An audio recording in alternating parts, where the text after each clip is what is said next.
Greetings everyone, this is Power1X here, and I'm doing a dramatic reading on a story that was written by Sonic Satyam X93 called G.U.N Kitty Mobian Revolution. Now, Sonic Satyam X93 has done two versions of G.U.N Kitty. It's a crossover story with Kitty Catwell from Tough Puppy in the Sonic universe. The first version he's done was one when Kitty Catwell was in the same universe as Sonic X. And the one I'm doing now is with Kitty Catwell in the Archie Sonic universe. Both those two version stories are completely different, besides the obvious different versions of the Sonic universe that Kitty Catwell is in. So, I'm going to be doing the chapters of the Archie Sonic universe one. So, with all that said, we can begin. Oh, and fair warning, I may do some voice impressions on certain characters, but not all the time. You may experience me mumble a bit, along with some stuttering when reading. Just like to give you a heads up. Well now, with all that said, let's begin. G.U.N Kitty Mobian Revolution Chapter 1. The Visitor from Afar. Disclaimer, but characters used in this story are copyrighted of Sega and Butch Hartman from Nickelodeon. Author's note. This story is based off a current story being written by Ian and takes place about 2 weeks prior to issue 225 of Archie Sonic. On a brisk and cool evening of around 6 p.m., Hope Kinderbar prepares to leave her home. After a day's work at Gun HQ, after clocking out, Commander Tell said her warmly but firmly as she walked by, "Good night, Hope. See you first thing in the morning." Hope waved back at him in response with a side nod, and then headed out the door. Like most days at HQ, she's schedule was very routine. Building new devices and fixing old ones, etc. This night though would be anything but then routine. As usual, she passed by the city limits and headed into the park to get home faster since it was shortcut. However, halfway into the park, she soon stopped and noticed something from above, and made her eye arch in bewilderment. The evening sky soon began to show ominous dark clouds blowing overhead, slowly covering even the stars and moons behind it. While this sight normally wouldn't have alarmed her, since she was aware of rain was on the way due to the earlier broadcast, the shades of clouds surprisingly sent a slight chill up her spine. She soon thought to herself, a bit puzzled, while looking at the sky. "That's odd. I don't think I ever seen clouds that black before in Central City. It's almost eerie." Nevertheless, she abruptly blew off this feeling within her. I'm probably just a little bit stressed out from working too hard," Hope told herself in her mind. "I just need to go to bed early and should be fine." However, that same chill still lingered within her, even while she continues to walk. If it was an omen. Again, though she Hope brushed it off, thinking firmly with a frown, "I don't know why I'm getting paranoid all of a sudden. I'm part of the elite corps of soldiers, and an agent that will protect me from any harm that should come my way. So what am I getting so worried about?" Ironically, she did have one valid reason why she would feel this way. Hope had a half-brother working with a psychopathic scientist who would stop at nothing to comfort the planet. While they did most of the vile bidding around the Akon Republic, Hope did wonder at the times How long it would be before they would invade her side of Mobius, try to overthrow Central City as well. But Man-Man's cunning ability seriously scares her. Hope brought to herself while walking, Emma could turn the entire planet Mobius into a vast wasteland of chaos and despair if it's not dealt with and soon. Nevertheless, the young female mechanic decided to stop right then and there, not on worrying herself sick over what ifs, and instead focusing on her role as a mechanic at G.U.N. There's no point in speculating on what could happen in the near future, Hope told herself in her mind, again firmly. I just hope to do my part and help fortify Commander Tower and his army with proper weapons to deal with Eggman or any other threats for that matter that comes our way, should it does indeed happen. With that now settled, Hope continued her walk, now pushing through her thoughts into the back of her mind. She was now less than 2 minutes from exiting the park when her home would only be miles ahead. Unknown to her, the young girl mechanic wouldn't be getting home as early as she would have liked. Less than a quarter mile away, exiting the park, she was then abruptly blinded by a bright light from the east. Her body instantly froze in place from the strange light, even shielding her eyes with her own right arm. Now completely alarmed inside of what was happening.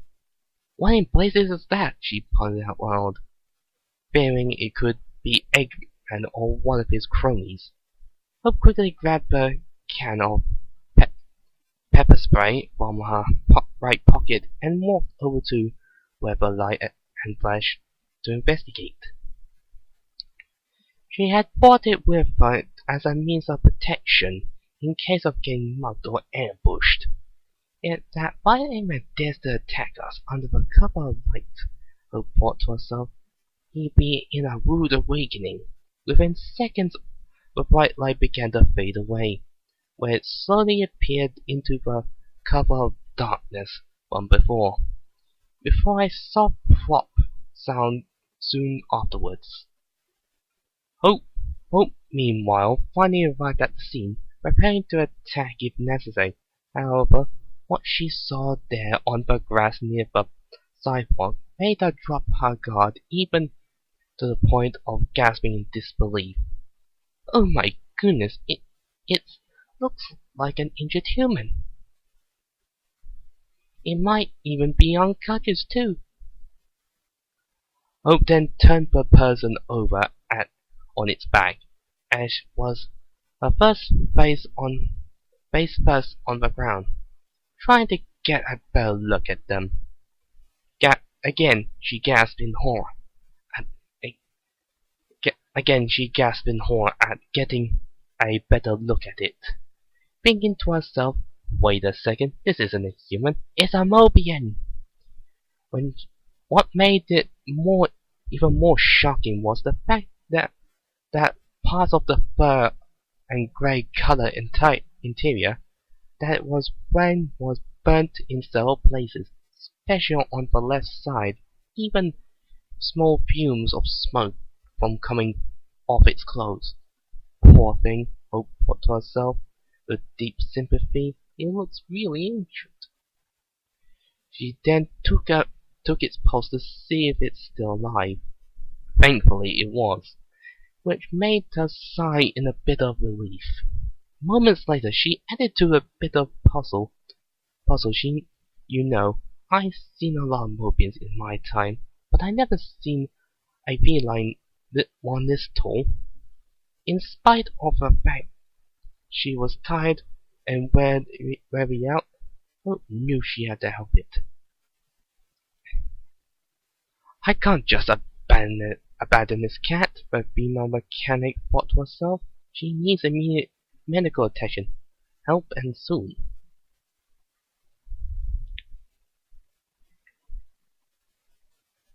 And so, running as fast as she could, Hope ran to the nearest payphone and called for assistance from Gun.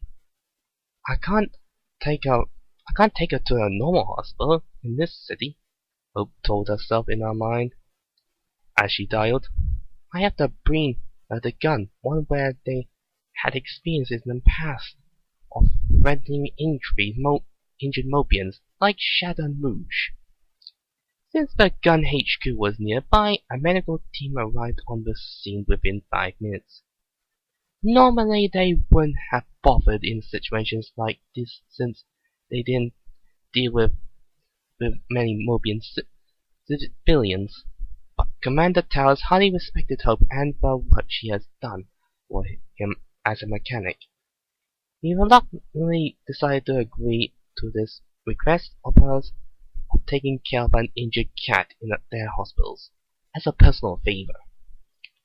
While the medical team gently lifted the slightly burnt tanned feline by the arms and legs and placed her into a gurney. To work on her, Hope watched closely while they did this standard procedure. She even heard the lead medical team member comment, "She's unconscious but stable. Even we got to treat those second-degree burns pronto before they get any worse." Thankfully, they were able to load the mysterious feline into the ambulance within several minutes, and were the Gun medical team then transported her to the hospital. As they drove away, Hope told a Gun soldier who had come with them as a bodyguard, "Thanks for helping her out. I really appreciate it." "No need to thank me, miss. Just following orders," the soldier replied respectfully, though a bit gruffly. As for that Mobian cat you found here, she should survive the night. You can check on her progress in the morning if you want." Hope quickly nodded her head quickly and curiously so. "Who is she anyway?" Did you get any ID? I'm sorry, but that's not my department," he answered, using the same tone of voice as before. "Anyway, allow me to escort you home before I head back to my quarters." Since this event had spooked her a bit, Hope agreed to his request without a second thought when she now walked beside the unmailed Gun soldier towards her home. On our way there, though, Hope couldn't help but wonder if that abundant drop in the 10th feline and the dark cloud earlier might be connected. Is it possible there's something more to this occurrence than meets the eye? She pondered to herself. I mean, the two events are just bit too coincidence to be mere coincidence. In spite of this nagging feeling, though, the female mechanic again blew it off, thinking, "Nah, can't be.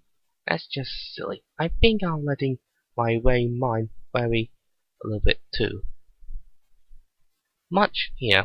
I seriously need to get some sleep after such a long day at Gun HQ." From the point on, Hope didn't give it much more thought. Nevertheless, she was still wondering where this tan feline had come from, not to mention why she was unconscious upon arrival. "I got a weird feeling she's not around here," Hope thought to herself. "Well, whatever the case may be, I'll find out as soon as after that cat comes to. I bet she has quite a story behind the occurrence, to say the least." Little did Hope realize she would indeed, but it would be nothing compared to the impact this tan feline would have on the planet Mobius in the near future.